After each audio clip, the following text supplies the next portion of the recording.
Boa tarde, alunos do segundo ano, né? Conforme eu falei para vocês nessa semana, se não fosse a pandemia, a nossa aula seria a visita no Bistrô Caliandra, né? Então, como a gente não consegue ir no Bistrô Caliandra, né? O Bistrô Caliandra vai até nós. Então, eu tô aqui com o Igor, né? Que é aluno também, né? Da turma de vocês. Ele já trabalha, né? No Bistrô já tem algum tempo, né? Com a Adriana, que é a proprietária.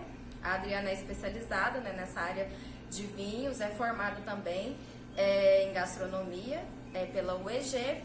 E hoje a gente vai ter um bate-papo, né, sobre vinhos e harmonização com pratos italianos, né? Então ele vai fazer assim uma breve, como se fosse uma palestra, né, Igor? Assim, sim, uma breve explicação. Uma breve explicação, né? A gente tem exemplos de vinhos italianos aqui. Então ele vai falar sobre as características, né? Falar alguma coisa sobre o rótulo, alguma história também, tá? Então vamos começar, né? Então, boa tarde, queridos, tudo jóia? A harmonização, ela parte de um conceito muito básico. Você tem-se uma comida e você quer se harmonizar ela com o vinho. É sempre importante você observar todas as características dessa comida, porque tudo influencia, seja um tempero que você coloque a mais ou a menos, acaba influenciando. Então, às vezes, a comida é até adaptável à bebida, né? Porque, como diz, a comida é uma coisa mais prática de você adaptar ela à bebida, né? Então, digamos assim, a gente procura no vinho as possibilidades do vinho realçar a comida. E da comida realçar o vinho. Seria um do básico ali, né? Que a gente procura. Aí, esse realce há de várias formas. Tem-se uma citação do presidente da Associação de Sommeliers do Rio de Janeiro, que ele fala que uma harmonização ideal seria aquela que você deglute a comida e a bebida e passa-se 30 segundos você não sente mais o gosto de nada. Então isso seria uma harmonização ideal. Então, digamos assim, se o vinho é ácido, o que pode contrastar com essa acidez do vinho? Seria ali algum prato mais untuoso, mais gorduroso, um queijo? O que a gente pode fazer com isso? Se o vinho tem um sabor de madeira mais presente, uma coisa que vai passar, eu vou precisar ou de uma coisa leve, mas que vai tirar esse gosto do vinho que está ficando e os dois vão sumir no paladar, ou eu vou precisar de uma coisa bem forte ali, que se iguala ao vinho. Então a harmonização ou os dois são bem diferentes, ou os dois são bem iguais, são semelhantes. Então a gente geralmente parte desses dois pressupostos. E a gente só tem esses dois tipos de harmonização, por contraste e semelhança? Então, aí a gente tem, assim, seriam os dois mais... Esse seria o preto no branco, digamos assim. Seriam os dois mais diferentes, mas a harmonização, você pode pensar ela numa faixa, que seria... Digamos que é uma faixa, eu não esqueci agora o nome, mas digamos aqui. Aqui temos a harmonização perfeita e aqui temos a harmonização ruim. A harmonização ideal, ela seria um meio desses dois. Nem muito perfeita, mas também nem muito ruim. Ela seria o meio. E exatamente o meio seria o ideal. Então, quando a harmonização é muito perfeita, você acaba que não sente, porque você comeu, você bebeu vinho, seu paladar seca, ele some, parece que fica até alguma coisa meio tânica, você nem consegue salivar direito. Então não é uma harmonização legal. E ela é muito ruim também não, porque se você mistura um vinho, se você não consegue, por exemplo, casar, a gente usa muito essa expressão, casar, esse termo. Se você não consegue casar muito bem um vinho com a comida, ambos se juntam e formam uma combinação horrível. Fica uma coisa assim realmente intragável. Então, assim, é muita questão de você falar assim, eu não vou, por exemplo, vou harmonizar um vinho branco com uma carne de porco. Tá, às vezes dá certo, se essa carne de porco for ao molho de maçãs verdes, se for uma carne de porco um pouco mais suave, o vinho for um pouco ácido, o vinho branco ácido, mas tem que ter um corpo, porque a carne de porco ela tem um sabor um pouco mais forte.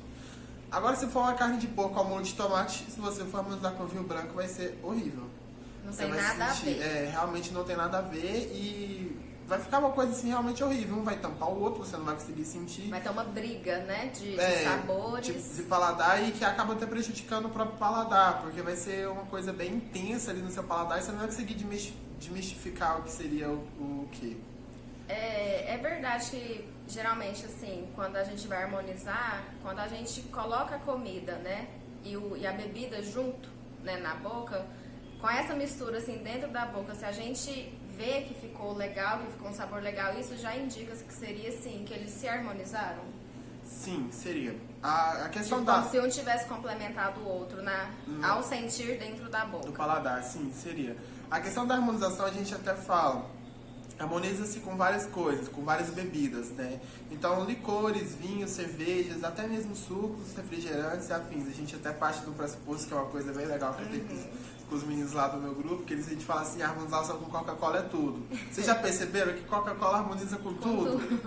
Porque ela é aquela coisa, as bolhas meio que dá uma limpada no paladar, o sabor fica e você sente vontade de comer mais depois disso. Então a harmonização seria bem isso. Você, por exemplo, a comida pede vinho, o vinho pede a comida e você fica ali, nossa, que coisa perfeita, gente. Eu até costumo falar assim, parece que é uma nova descoberta quando você descobre isso pela primeira vez, que é algo fantástico. Você fica assim, nossa, mas como? Isso você só quer comer, você só quer beber, porque forma uma experiência muito legal.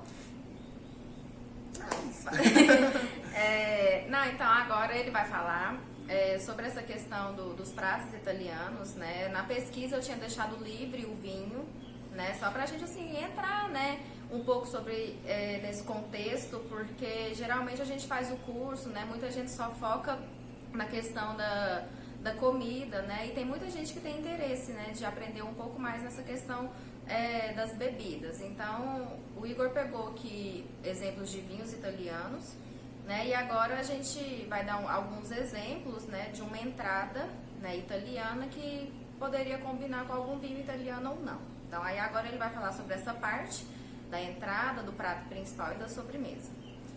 Então, pessoal, entrando aqui vamos começar pelas entradas, né? Óbvio. Mas, enfim, a gente tem uma entrada bem famosa italiana, que a gente até serve no bistrô, que seria uma burrata. Inclusive, estamos fazendo delivery, tá? Vou aproveitar para fazer um marketing. Tem fotinha lá no meu Insta. Tem fotinha no Insta da professora Natália, tem fotinha no Insta do Caliandra. Sigam lá, @Caliandra Gastronomia. Mas a gente serve uma burrata. Ela tradicionalmente se servida na Itália apenas com pãozinho. A gente não tem tantos complementos igual a gente serve aqui no Brasil. Até porque eu acho que ela, por si só, ela acaba ficando um pouco enjoativa. Mas a burrata, ela consiste em um queijo. Me corrija se eu estiver errado, que a professora Natália, sei que ela já pesquisou e já até fez algumas burratinhas. Ela consiste seria uma mussarela de búfala bem filetada e dentro ela vai o creme de queijo de búfala. Então ela fica uma bolinha com uma camada um pouco mais grossa e dentro ela fica cremosa. Cremosa, isso. E é bem saborosa, feita de queijo de búfala e geralmente acompanha-se com alguns tomates secos, manjericão. Aqui no bistrô a gente serve com tomate confitado, pesto, alcaparras. E ela é de região da Puglia, da Itália. Sabor completamente leve. Sim, é aquela coisa assim, tem uma certa acidezinha, mas é aquele sabor que preenche a boca, aquele queijo bem que preenche a boca, é bem interessante. E a gente tem aqui um vinho lá de Puglia também, que é da mesma região, o Pieno Sul. Será que eu seguro aqui pra você? Eu acho que não vai dar pra ver porque tá na câmera frontal. Sim, mas depois a gente vai tirar uma foto e colocar no vídeo, tá? Esse daí seria o Pieno Sul. Ele é um vinho rosé, um Rosato Puglia, da Itália. E tem-se eu não me lembro o nome do autor, mas eu vou pesquisar e mandar pra vocês depois.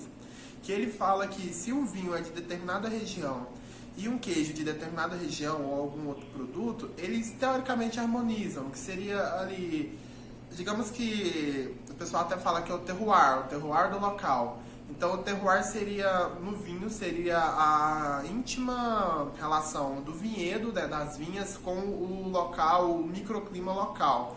Então até alguns falam que é uma coisa assim, meio alquimista, algo que a gente realmente não sabe explicar, é uma coisa bem da natureza mesmo.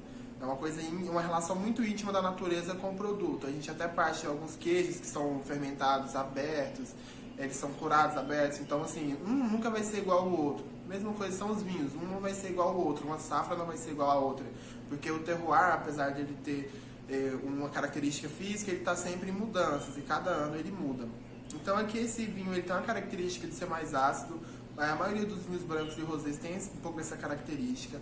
Ele é bem frutado, o sabor dele fica um pouquinho no paladar, mas não é muito, até porque a burrata ela é bem leve, então isso quer dizer que o sabor dela vai passar rápido no paladar. Não vai ser aquela coisa que vai ficar... Então o vinho também ele tem que passar um pouco mais rápido para ser uma harmonização por equilíbrio. Então, daí temos essa combinação que a gente fala.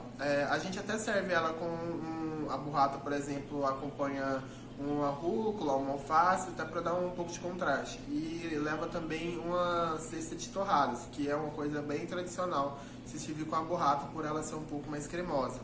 Então, o vinho, ele sempre... ele parte de um conjunto que vai harmonizar com tudo, né? Então, se você acha que algum tempero vai harmonizar bem com a sua comida, o vinho você pode pensar nele dessa forma também, só que ele vai ser aquele tempero que vai entrar no paladar na hora. Então seria isso, o vinho ácido ele vai fazer você salivar um pouquinho.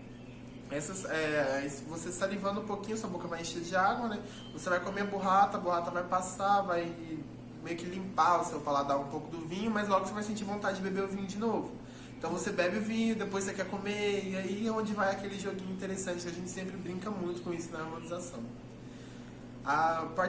Uma história, um fato interessante aqui pra vocês, eu até ouvi pouco falar sobre isso, foi uma curiosidade que eu tive, eu ouvi no podcast, que se vocês quiserem ouvir também, chama Umami Mag, que tem ele no Spotify, e eles também têm um blog que são um casal e tem mais uma pessoa lá, que o sommelier, que eles falam muito sobre vinhos, eles pesquisam muito, e esse casal eles viajam muito em busca de vinhos mesmos, parece que eles vivem em função disso. Meta de vida, viver em função de um vinho, gente, vai ser tudo. E aí eles falaram sobre os 5 Bs da Itália, que eu sei que a uva Barbera, que é de origem italiana, da região do Piemonte, e tem o vinho Barolo. Tem mais outros 3 vinhos que eu me esqueci agora quais são. Mas se vocês quiserem pesquisar também, é uma coisa bem interessante para vocês verem.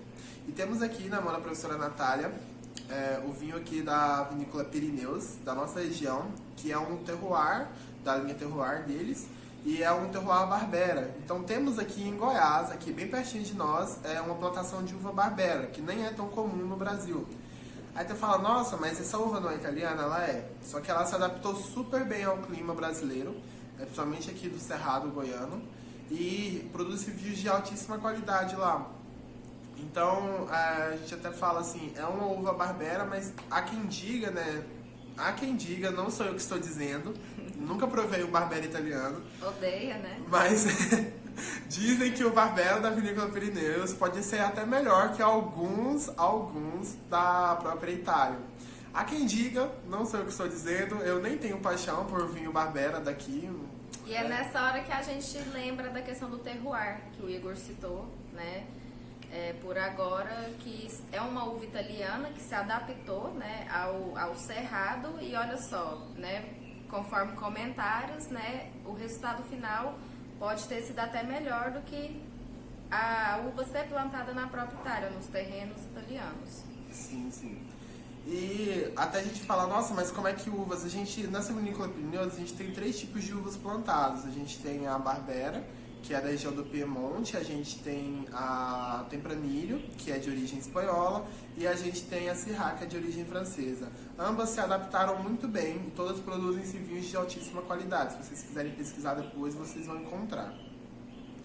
Vários relatos e afins, que é uma coisa assim que o pessoal pesquisa bastante, como diz, não é uma coisa que se vê todo dia. Então aquele que realmente é enófilo, que estuda vinhos, que tem ali uma paixão por vinhos, eles realmente procuram mesmo essa questão desses vinhos que são assim meio que uma lenda, né? E então esse vinho ele tem uma característica de ser bem encorpado, o sabor é bem forte, ele precisa de um tempo para ele poder decantar, porque aquele vinho que, eu não sei se vocês têm as experiências, mas que você abre, você coloca no paladar e é aquela explosão de sabor que você realmente não sabe o que é. A gente até brinca, nossa, você leva um soco na cara do vinho assim de primeira. Então é um vinho bem que potente. Você tem que colocar num decanter, você tem que esperar, deixar a garrafa aberta para ele poder decantar, sair um pouco do álcool e até mesmo abrir os aromas. Pensando assim num prato principal, a gente até aqui no Bistrô a gente trabalha bastante com a culinária italiana. A chefe Adriana ela é super apaixonada pela culinária italiana, ela não tem nenhuma descendência. Ela apenas é muito curiosa e tem uma paixão mesmo pela culinária italiana. E a culinária italiana ela tem uma característica que ela é muito fácil de harmonizar, porque massas são muito fáceis de harmonizar com vinhos. Diz o casamento perfeito. Digamos que as massas seriam o coringa ali da harmonização. Então, temos, por exemplo, um prato super famoso que a gente serve no bistrô, que seria o nosso esfogriate 4 queijos ao molho gorgonzola. Seria ali a combinação por contraste. Então, apresentei para vocês a burrata, né, com o puglia, que seria a harmonização por semelhança. E temos aqui agora a harmonização por contraste. Por que seria essa harmonização por contraste? O vinho, como eu já disse para vocês, ele tem um sabor muito intenso. E o gorgonzola também tem esse sabor intenso.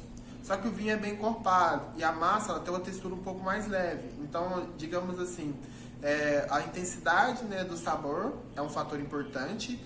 A semelhança, a intensidade do sabor, o corpo do vinho com a textura da comida é outro fator bem interessante. Então, se tem um vinho mais encorpado, uma comida com uma textura um pouco mais pesada, que a gente fala, seria o ideal para harmonizar. Só que nesse caso não, a gente vai harmonizar com uma massa que tem uma textura bem leve, é uma massa leve até no paladar, aquela massa que desmancha no paladar. Então, por que harmoniza? Digamos, o vinho ele tem um tanino que seca a boca no final. E ele dá assim, ele seca a boca primeiramente, depois ele começa a fazer você salivar um pouco. Então, sim, esses vinhos ele tem essas características de ser um pouco complexos. Uma hora você sente um pouco de amora, outra hora você vai sentir um pouco de madeira. Então, ele realmente tem essa característica. Então, se o vinho bem intenso, você vai sentir que ele enche a boca. Tem até uma cliente nossa que ela é super apaixonada pelo Barbera. E ela fala que esse é um vinho de comer, porque você sente ele no paladar, ele preenche o seu paladar. Então, o vinho preenche o paladar, você tomou e aí vem o gorgonzola. O gorgonzola ele vai contrastar com a intensidade, a cremosidade do molho vai preencher um pouco o paladar e a untuosidade do queijo dentro da massa também vai expandir né? a gordura. Para quem não sabe o que significa esse termo, né? De untuosidade. Seria a gordura do queijo, ela também vai encher um pouco o seu paladar. E aí quando você começar a salivar e vem um pouco dessa gordura no queijo, ela meio que vai suprir essa saliva da sua boca. E aí você vai deglutir e logo você não vai conseguir sentir mais o gosto de nada. E você vai ter vontade ou de comer ou de beber de novo. E isso, daquela mesma forma, vai aquele joguinho interessante. A comida pede vinho e o vinho pede a comida. Seria isso como disse, seria o básico de tudo, né? Onde que toda pessoa que conduz a harmonização, que cria menus harmonizados, é onde ele brinca com isso. Então, assim, seria essa a base de tudo. Eu vou disponibilizar depois com a professora Natália alguns e-books que eu tenho para ela mandar para vocês e também algumas referências bibliográficas. Aqui eu tenho na minha mão um livro que é a Harmonização Perfeita, o casamento do vinho com a comida, de Euclides Penedo Borges, que é um livro assim perfeito. Ele explica o conceito da comida, o conceito da bebida, o conceito de harmonização e algumas combinações clássicas que todo mundo usa, né? O caviar com champanhe, aquelas combinações clássicas mesmo. E por que elas não deixa de ser uma experiência, né, Igor? Não deixa de ser uma experiência. Quando a gente aprende a apreciar, né, os sabores, né, da comida, né, o sabor de um bom vinho, então assim, é uma experiência que a gente tem e a gente aprende muito com isso, porque é muito diferente você pegar uma taça de vinho, beber e assim, tô bebendo um vinho. Mas queira saber qual vinho, queira saber, né, as procedências, tentem pegar alguma comida que combine e vocês vão ver que é uma experiência assim incrível, né? Como se diz, a gente faz isso com calma, né? Com calma, exatamente. Toma o vinho, né? Espera um pouco, né? Respira. Então, assim, são experiências assim que a gente que está nessa área, né? A gente tem que começar a prestar atenção nisso. Sim. E até a questão, assim, e até fugindo, assim, talvez assim, não era a minha realidade, a questão de ter o vinho muito no cotidiano. Mas uma coisa que você pode observar, para quem consome bebidas alcoólicas, tem a cerveja. Temos, por exemplo, um exemplo bem simples, Eisenbahn. Eisenbahn é uma cerveja, assim, que tem um corpo um pouco mais elevado que as demais, a puro malte. Se você pode observar, até no rótulo dela mesmo tem escrito que uma harmonização interessante seria com pimenta, pratos apimentados. Vocês já tomaram Eisenbahn comendo um tira-gosto que seria de uma linguiça apimentada? Gente, é a melhor coisa do mundo. Que é a pimenta vai na sua boca, só que quando você toma a cerveja meio que dá uma limpada na pimenta e você quer comer de novo. E essas experiências são observadas até nesses pratos mais comuns, né? É igual a IPA, né? A IPA é uma cerveja mais lupulada, né? Vocês vão sentir tipo um aroma, né? Um amargor além. E combina com o quê? Com carne de porco, com pratos gordurosos, que aí lembra a questão do vinho, né, do Barbera, que o Igor citou, com o prato que tem o creme de gorgonzola, o molho de gorgonzola que é gorduroso. Então, no caso da cerveja, o amargor, né, da IPA iria dar uma equilibrada no prato gorduroso. Então, assim, é muito interessante quando a gente começa a aprender sobre essas coisas e praticar. Sim, sim. E como diz, não é nada muito extraordinário, porque todo mundo geralmente gosta de consumir, seja mesmo refeições do cotidiano, almoçar, o jantar, o lanche sempre acompanhado de uma bebida, seja no café, o próprio café preto, o café com leite, ou achocolatado, no jantar que seja um refrigerante, um suco. Então, assim, não é nada muito diferente disso. Só que o vinho é aquela bebida um pouco mais complexa, né? Tem até quem diz que é o néctar dos deuses. E essa questão, ela começou há muito tempo atrás, eu não me lembro bem o século, mas quando os romanos e os gregos, se não me engano, eles faziam jantares e oferendas ao Dionísio, que era o deus do vinho, né? Então, assim, isso já vem de muito, muito tempo. Só que, digamos que hoje, ao passar dos tempos, criou-se um estudo e criaram-se também diretrizes bem flexíveis sobre a harmonização.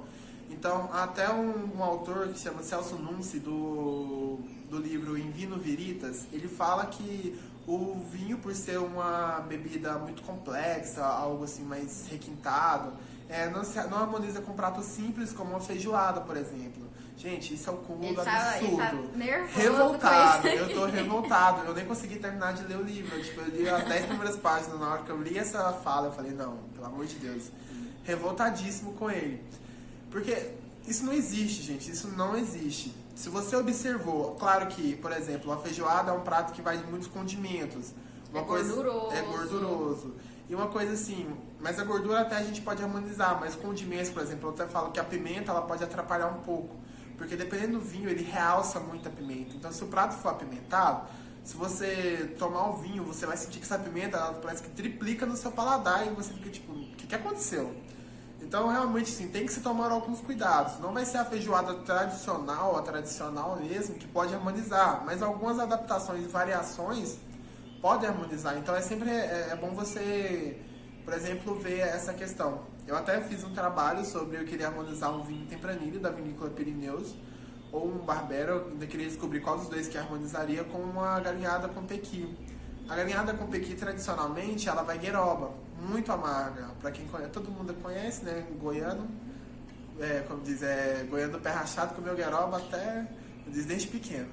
E é muito amargo, então acaba que não seria um ingrediente ideal de se colocar na galinhada, porque pode roubar um pouco do cenário do vinho. E até mesmo o pequi teria que ser só para dar um toque, porque ele também é muito forte. Usado com cautela. Então assim, até o Euclides Penedo Borges aqui, ele até fala que sim, o prato ele pode ser adaptável à bebida, ele tem que ser adaptável à bebida para se conseguir uma harmonização interessante. E voltando na feijoada, é engraçado, né? Porque geralmente a gente harmoniza a feijoada com caipirinha, né? Que tem acidez também. E o vinho também tem acidez. Então, assim, é igual você falou, nada que seja, né, readaptável ali para ter um resultado bacana. Sim. E parte do pressuposto, assim, para você harmonizar uma comida com o vinho, você tem que conhecer todas as características da bebida para você falar assim, nossa, esse prato tem um pouco de acidez, então eu vou colocar um pouco mais de gordura porque vai combater um ou outro. E até aquela questão também, a gente está tomando, por exemplo, uma cerveja Pilsen normal comendo um torresmo. A gente não pinga um pouco de limão no torresmo, geralmente, para dar um pouco da quebrada na gordura. Então, automaticamente pede, né? Basicamente é isso, é a questão mesmo do vinho pedir e da comida também. Então, tipo assim, você observando seria isso. Você conhece bem o vinho ou a bebida, você fala, olha, eu acho que daria certo com isso, daria certo com aquilo. É basicamente isso. E agora, sobre a sobremesa. A gente deu um pouco uma fugida, a gente entrou no Brasil, mas agora nós vamos retornar à Itália. Exatamente, voando de volta para a Itália. Então, um exemplo assim, de uma sobremesa que algumas pessoas já me enviaram, a pesquisa, né? Muitos citaram o tiramisu, né? Que é um clássico. É uma sobremesa à base de mascarpone, né? De bolacha champanhe, café, cacau, né? Tem algumas adaptações. qual sobremesa que você quer citar? Não, então, vamos falar. A questão da sobremesa, eu até falo, eu não pesquisei muito sobre vinhos para sobremesa. Pra quem não sabe, tem vinhos específicos para sobremesas. São os vinhos que a gente fala de vinhos licorosos, né? São os vinhos envelhecidos, os fortificados. Até a gente fala assim, vinho do Porto. Só que o vinho do Porto, ele é de Portugal. Então, assim, eu não sei se há vinhos fortificados na Itália, provavelmente há, não pesquisei. Mas parte de um princípio que sim, o vinho para se harmonizar com o doce, com o chocolate, com toda essa questão, ele tem que ser um vinho fortificado.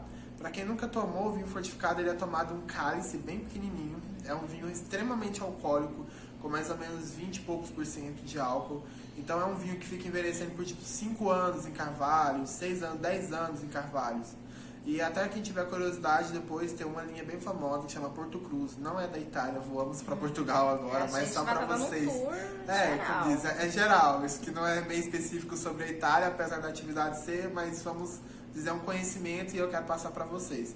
Que tem a Porto Cruz, que eles produzem vários vinhos fortificados e eles têm um bem interessante, que é o de 10 anos, que, gente, aquele vinho com chocolate é uma mistura perfeita. Tudo com chocolate e aquele vinho parece que casa super bem. Eu até falo, aqui no Bistro a gente serve o tiramisu tradicional italiano, e a gente geralmente costuma harmonizá-lo com um cálice de licor de café. Então os licores são bem famosos na Itália. Esse licor é até produzido por um italiano que mora aqui em Goiânia, e ele produz vários licores, inclusive de café é um deles. Então até a professora colocou vinho, mas caso vocês queiram, não sei se há, tipo, se eles quiserem, por exemplo, achar um licor interessante, quiser falar um pouco sobre o licor, apresenta histórias, traga regiões de onde vem. Sim, porque assim, na verdade, essa pesquisa foi mais assim para dar um start, né, para quem tem interesse, né, de aprender sobre essa área das bebidas. Então, assim, não se sintam tão engessados, né, nessas pesquisas. Tipo, professor, eu vi uma outra bebida aqui que é legal, que é bacana, que harmoniza. Então, assim, apresente pra gente, né? A gente não pode ser tão engessado também, tá? Exatamente. Desde que citam as referências bibliográficas, até para a professora mesmo poder juntar um conteúdo depois e quiser formatar e passar pra gente de volta. Porque, gente, conteúdo é super importante. E a questão é isso. E até a gente fala assim, essa questão da harmonização, até há quem queira engessar, por exemplo, o Celso Nunzi, que diz que vinho não harmoniza com feijoada. Mas, gente, isso não existe. Isso não existe. A harmonização, ela não é nada engessada. Ela é uma coisa, assim, totalmente flexível. Há misturas que tem, você... E tem muito a ser explorada. E ainda ser explorado, porque a gente até fala...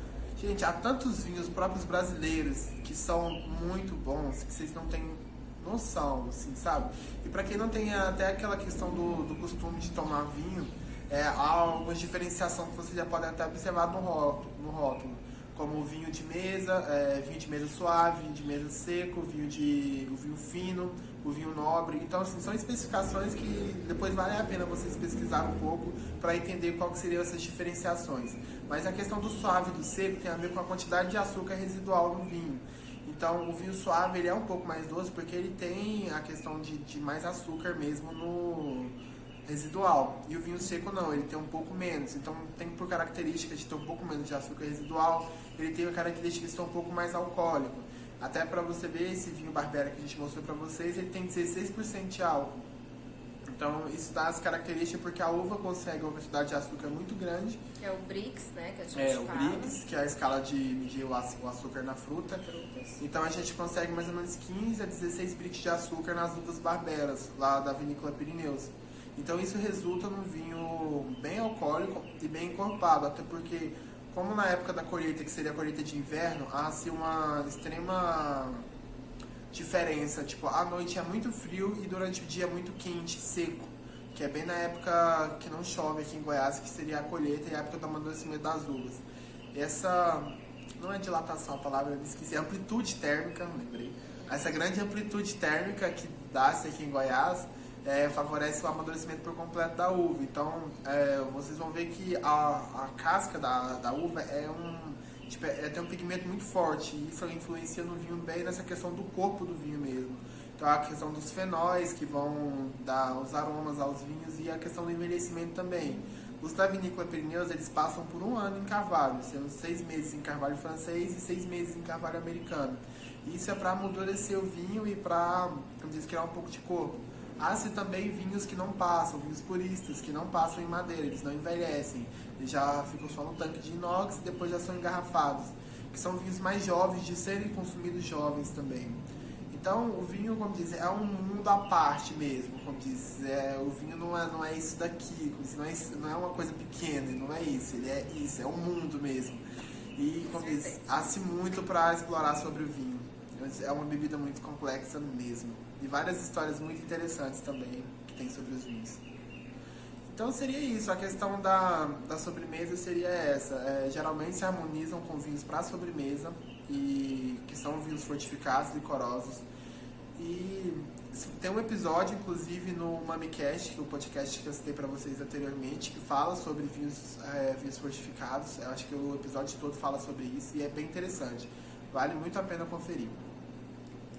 Então, mais alguma coisa? Não, acho que é isso mesmo. Então, assim, turma, espero assim que esse papo, né, com o Igor, né, tenha assim, esclarecido, né, algumas coisas, né, e até mesmo assim um assunto novo, né, que não deixa de ser interessante, né. A gente está programando fazer outros vídeos também, né, pra gente dar uma dinâmica mais interativa por conta dessa pandemia, né. Infelizmente a gente não pode estar junto, né, mas estamos tentando fazer da melhor forma possível, tá? Então eu espero que vocês tenham gostado, né, dessa palestra, né? Podemos falar que é uma palestra, né? E é isso, tá? Aguardo as atividades de vocês até semana que vem e logo logo a gente volta com novidades, tá bom? Até mais. Tchau, pessoal, até mais. E eu até conversei com a dona Caliandra, né, a Adriana, e a gente tá planejando soltar alguns vídeos explicando um pouco mais sobre a harmonização para vocês e até mais sobre vinhos também. Então, assim que tiver alguma coisa também, eu aviso vocês lá no grupo, para quem queira saber mais um pouco, tá? Quem tem, né, o interesse de trabalhar nessa área já é uma ótima oportunidade para estar aprendendo, né? Mesmo que em casa. E qualquer dúvida, a gente só manda mensagem para Natália, para mim, que a gente tira as dúvidas. E é isso, pessoal. O conhecimento ele tem que ser disseminado e passado para todos. Até mais. Então, até mais, gente.